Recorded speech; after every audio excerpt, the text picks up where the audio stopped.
Everyone আসসালামু আলাইকুম। ভালো আছেন নিশ্চয়ই। আজকে সুন্দর একটা রেসিপি বানাচ্ছি, মজাদার ফ্রুট জুস বানাচ্ছি। দেখেন আপনারা, এক প্যাকেট আধা কেজির এক প্যাকেট লিকুইড দুধ দিয়ে দিলাম। আম, কাঁঠাল, কলা দিয়ে একত্রে করে আমি একটি ব্লেন্ডারে জুস বানিয়ে নিচ্ছি। দেখতে পাচ্ছেন, প্রথমে সব দিয়ে দিচ্ছি, সব ধরে না, তারপরে অর্ধেক করে নিলাম, ঢেলে নিলাম। দেখেন জুসের কালারটা এত সুন্দর হয়েছে, ইয়েমি হয়েছে। পরবর্তীতে অর্ধেক জুস আমি কিন্তু চিনি প্রথমে ব্যবহার করিনি, আগে কাঁঠাল আমের মিষ্টিটার পরিমাণটা দেখে তারপরে পরে চিনি দেব। দেখলাম চিনি একটু লাগবে। পরবর্তীতে আমি যে আর বাকি আম, কাঁঠাল, কলা এবং দুধ মিলিয়ে যে জুসটি বানাচ্ছি ওটার ভিতরে এখন চিনি দিয়ে দেব।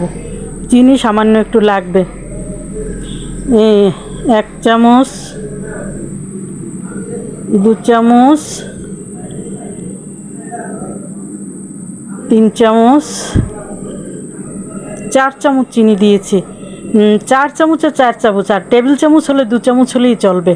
দিয়ে তারপরে পরবর্তী জুসটাও আমি ব্লেন্ড করে নিচ্ছি। দেখতে ইয়ামি, খেতে এত মজা, আপনারা বানিয়ে খাবেন। অনেক বাচ্চারা আম কাঁঠাল খেতে চায় না, আমার ঘরেই এই রকমের। আমার ছেলে আম কাঁঠাল খেতে চায় না।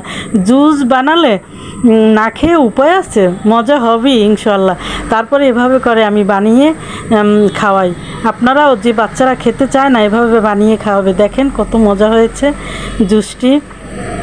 পরবর্তীতে নূতন কোনো ভিডিও নিয়ে আসব। আল্লাহ হাফেজ। আমার জন্য দোয়া করবেন, আমার ব্লগটি শেয়ার করে দিবেন।